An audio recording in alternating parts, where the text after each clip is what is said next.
So today I'm joined with Callum Ellis, who is currently the social media manager at the Football Association of Wales. Thank you, Callum, for taking the time out of your day to talk to me, as I know you're very busy. But I wanted to start with asking you about your story and how you got into the industry, and when you knew that being a sports journalist was something you wanted to do, because I think you have a unique story in the sense of you've had so many experiences in different roles.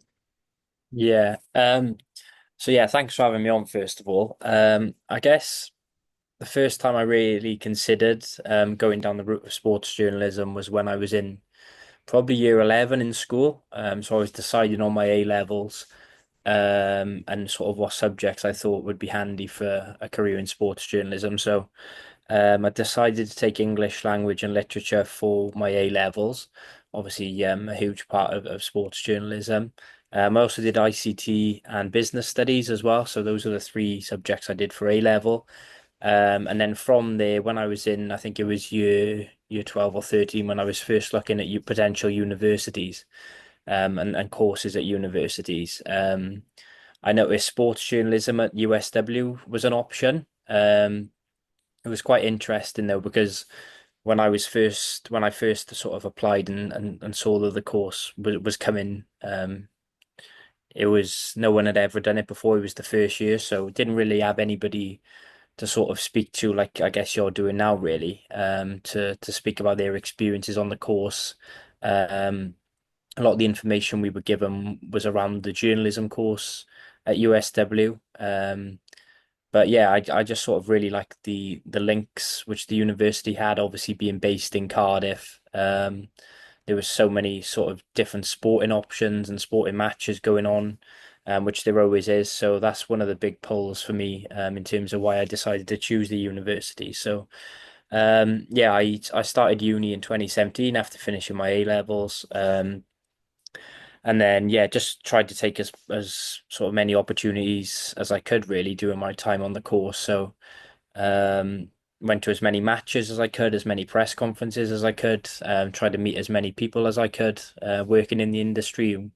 A lot of them I sort of work closely with now. So yeah, the things and stuff I did on the university course sort of stood me in really good stead for when I finished uni and then looking for jobs as well.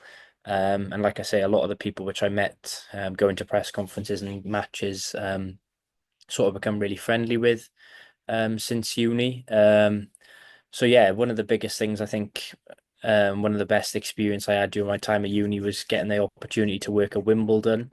So that was through the course lecturer Julie Kissick, who managed to put me in touch with Wimbledon. So I went up there in 2018, I think the first year, working as a in sort of the media team, which was a really cool experience getting to see the sort of behind the scenes at Wimbledon. So I worked as a press assistant, so working with journalists from all around the world who are covering the event.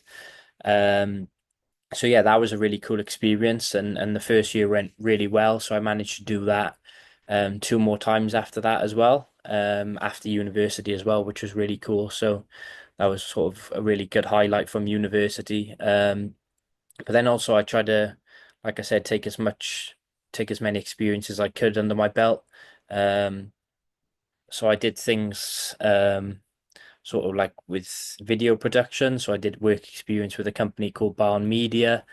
It was sort of surplus who make content for like sort of the likes of the BBC, the ICC, so the cricket. I did some stuff even with badminton. So I went over to Poland for an event, so covering content for that, which was really cool. And then I did quite a bit of freelance work then. So a company called Westgate, I did work experience with, and then also got some freelance work from that as well, which was really cool.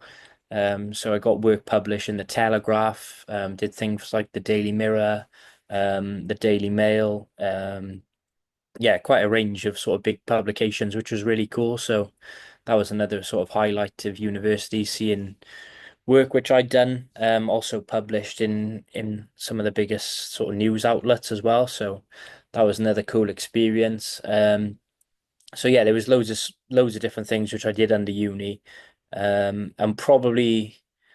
Um, I guess one of the biggest things which I didn't know would be big at the time was volunteering in Newport County. So quite interesting how that all started. There was one, I think it was in the second year maybe of uni, there was an opportunity to go down to Newport County. So that was another opportunity through Julie, who basically the club had approached her and said um, that they were looking for somebody from the course to help run it was quite small, like a colouring in stand on an open day, which they had like a fun activity thing before a match. So the the sort of reward for doing that was you got a media pass for the game, which obviously being in university, I really wanted to do. So went down there, did the colouring in sort of stand before the match, and then yeah, got to go in the press box then. But then from that, I met with Hayley Ford, who was the press officer in Newport County at the time. And basically from that opportunity, it all sort of started for me with Newport. So I started contributing then to the match day program with a feature. So every match day, I would do a feature around former players who played for Newport and the club they were playing against. And then from there, then I got into a social media sort of role with them, so providing match updates for all the home games. And obviously, Newport have had some amazing FA Cup ties over the years, so I was able to work on those as well, which was really cool.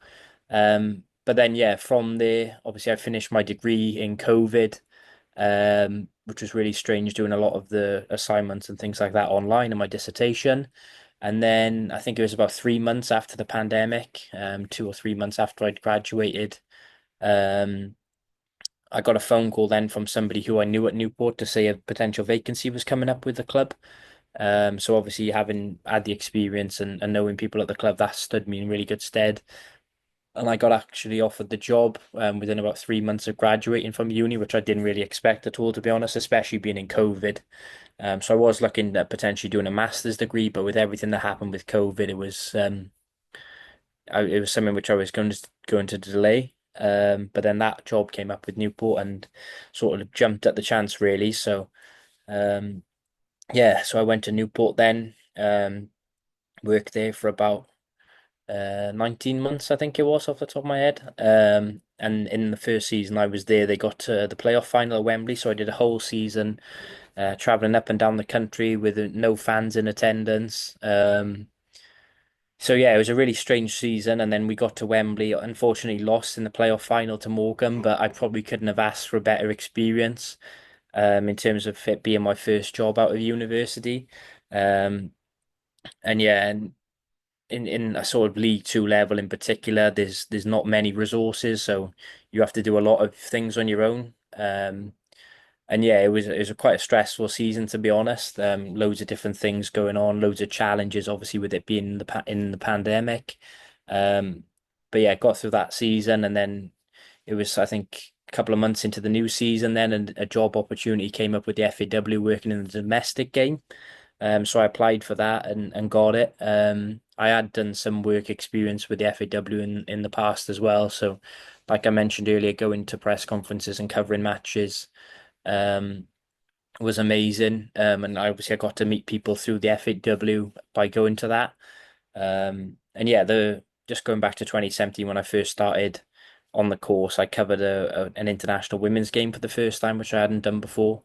Um, and then yeah, that sort of got me the contacts with the FAW. So then I started at the FAW then in after Newport in 2021, I think it was, and then worked in the domestic game, so on the Adran leagues and the Cymru leagues, the domestic leagues in Wales, and then moved over to a role working with the national teams then in October 2022, so it was a year later. And then yeah, so I've been working with the national teams then for ever since really, and then that was as a national games, sorry, a national team comms and engagement executive, and then I think it was in March or February this year. Then I started working in the role as social media manager, so um, basically looking at all the FAW social media platforms, so across TikTok, X, Facebook, Instagram, the domestic leagues as well. So yeah, that's sort of my story, I think, in and how I got to where I am today, really. So obviously you mentioned about all of your experiences there.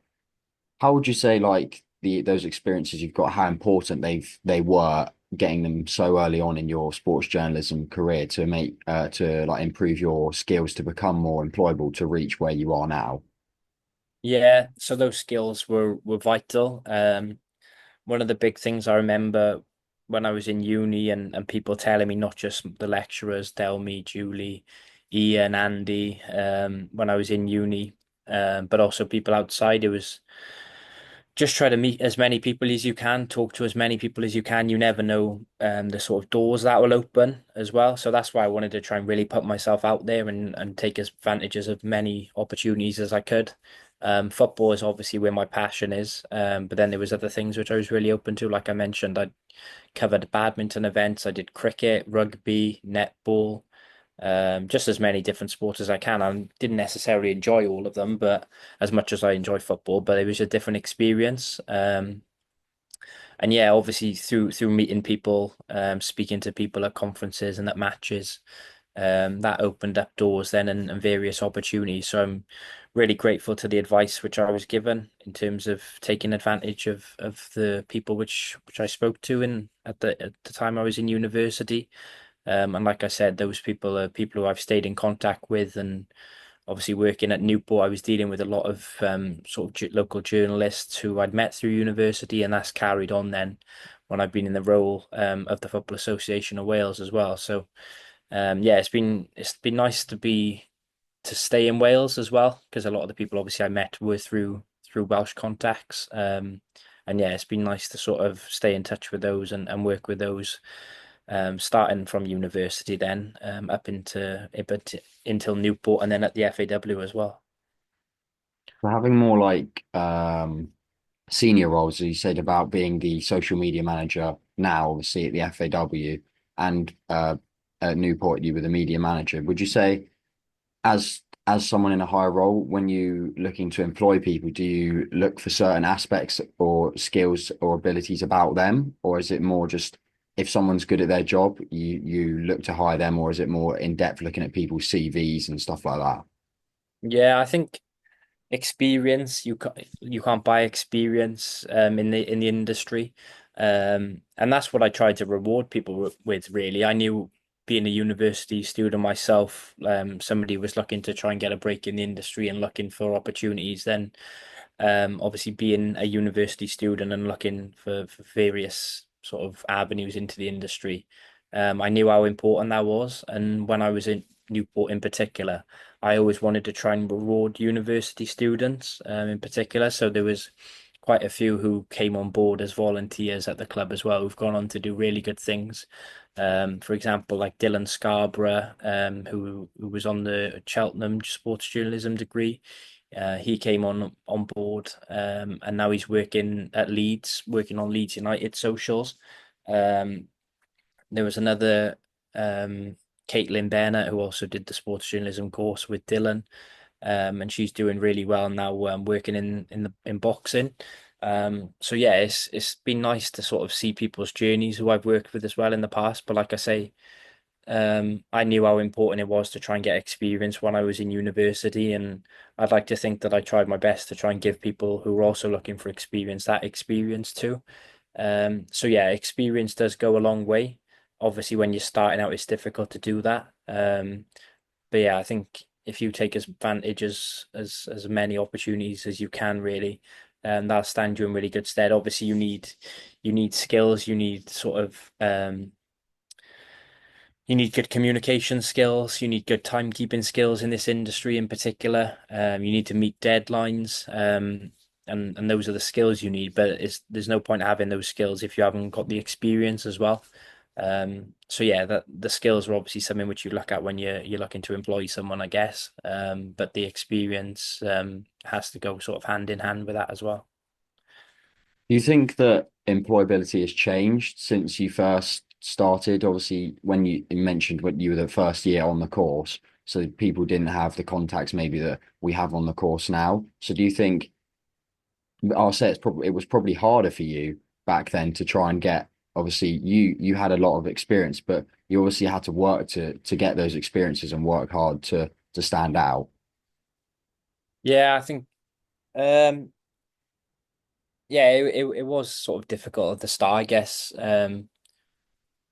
Yeah, just knowing what I wanted to do. But I think you really fortunate in a position with the USW Sports Journalism course that there were quite a few opportunities which we were presented to by the course. Obviously, it was great to try and go out there and do your own things as well, and get things off your own bat as well. But I think from an outsider looking into the course now, there does seem to be even more opportunities, which is obviously great for the current students as well.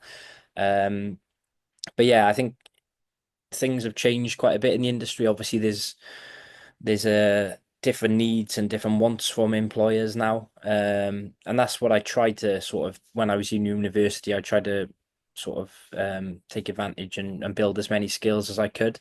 So rather than just focusing on interviews or just written things, for example, I tried to look at things like Photoshop, video editing as well, because there's so many sort of demands, particularly for sports journalists as well.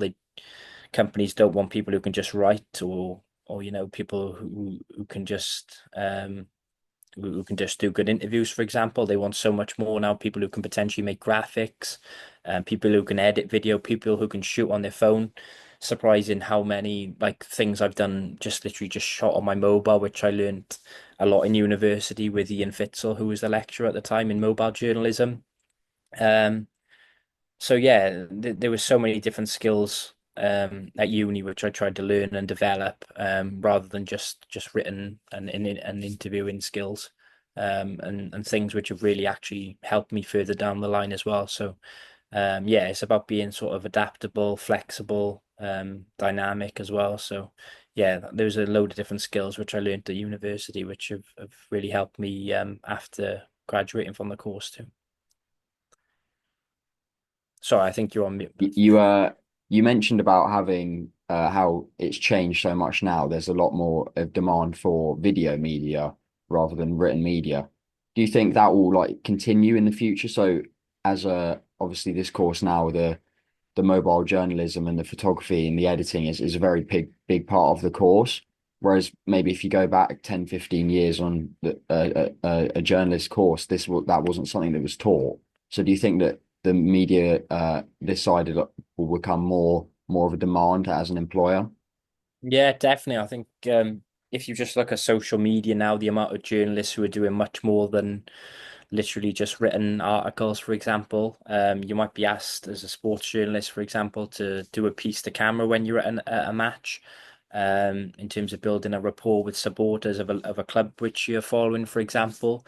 Um, but yeah, for sort of the route I've gone down into a communications role, it's been massive, really. If you look at like a lot of the content which we put out across the FAW platforms and what I tried to do in Newport, it wasn't just purely interviews like written articles. A lot of the things which I do now is on mobile phone.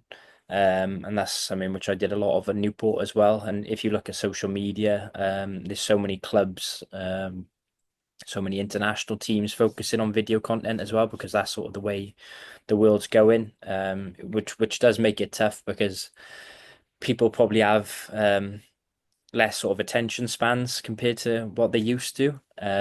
So you've got to try and keep them engaged, and that can be really difficult when you're competing against so many other competitors, other clubs under international teams, other sports even.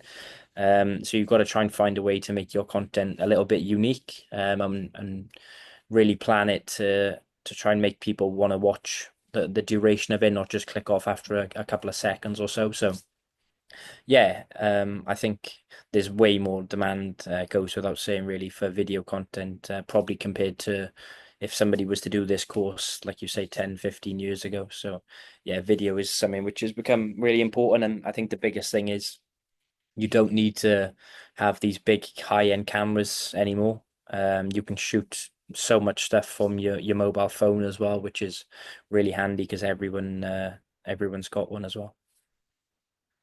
All right, thank you, Cam. That's all I wanted to ask you. So, that's perfect. You've had a lot of experience, so the questions come to themselves really with me asking you because you've basically done everything. So, I'm not sure about uh, that. What I did wanted to ask you actually, because obviously you started, I was looking at your LinkedIn, you started writing um, before you'd actually joined the course. So Yeah. what was the thinking there? Was that maybe to get some more, just to get some experience before you go into the course? Yeah, mainly. So I think I first started writing when I was in sixth form. Um, so it was for a Cardiff City page initially called Inside Cardiff City. So Jamie Kemble, who also studied at sports journalism, who's done really well for himself as well. He sort of gave me an opportunity, and like I said before, you want to try and reward people who are looking for experience. So Jamie was really good in terms of giving me an opportunity to get work published on the website. So I was doing like interviews and sort of articles all around Cardiff City. Um, and that was to try and build up a bit of a profile really, but also try and get experience as well. So when I was applying for the course then at USW, I could show the lecturers and when I was going in for the university interviews some of the experiences which I've had. Um, and yeah, that's what the thinking was in terms of doing stuff before the course began. So yeah.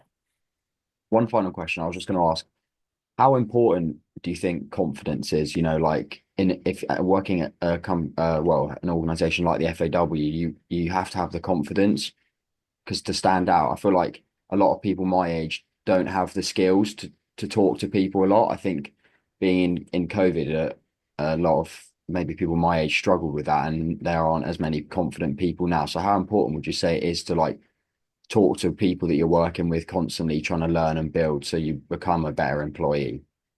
Yeah. Yeah, it's right. I think like obviously I was fortunate that my university experience was only tainted towards the latter few months really. So obviously we were in lectures a lot of the time speaking to course mates and things like that. Um, and even at Newport, working in an office environment, there wasn't too many of us in the office, but you had that interaction with people. Um, and yeah, I do think it's been difficult for especially people who had their university years disrupted by the pandemic as well, in terms of that social aspect and also interacting with people as well. Now, I'm someone who really likes to work from the office. I think it sort of helps me, obviously, having that communication with colleagues about some of the plans which we've got in terms of social or for the website or anything like that, really. And I think more ideas come from when you're working closely together in person. Obviously, it is flexible in a lot of workplaces, and we do have the opportunity here to work from home in like a hybrid model. Um, but yeah, like I'd say, if just make sure you have the confidence. It can be difficult sometimes, I know. Um, but yeah, if you want to try and stand out from the crowd, I think you do have to be confident with ideas and putting proposals and things like that forward. No idea is a daft idea, so don't be afraid to make suggestions on ways which you think something can work, for example. So at the FAW, I think everyone, particularly in the comms and engagement and marketing department, everyone's always open to ideas as well. So that's why we try to work as closely as we can together, in person a lot of the time. Like a lot of pretty much every day, there's a lot of the department in speaking about ideas and sharing thoughts and things like that. So for me, yeah, it's definitely helped that only the back end of my university course was tainted by the pandemic, because I did have a lot of interaction and things like that with my classmates. Um, but yeah, I know, like I said, I know it can be difficult, but don't let anything hold you back. Make sure you are confident in yourself as well. And I'm sure that'll take you far in your career as well.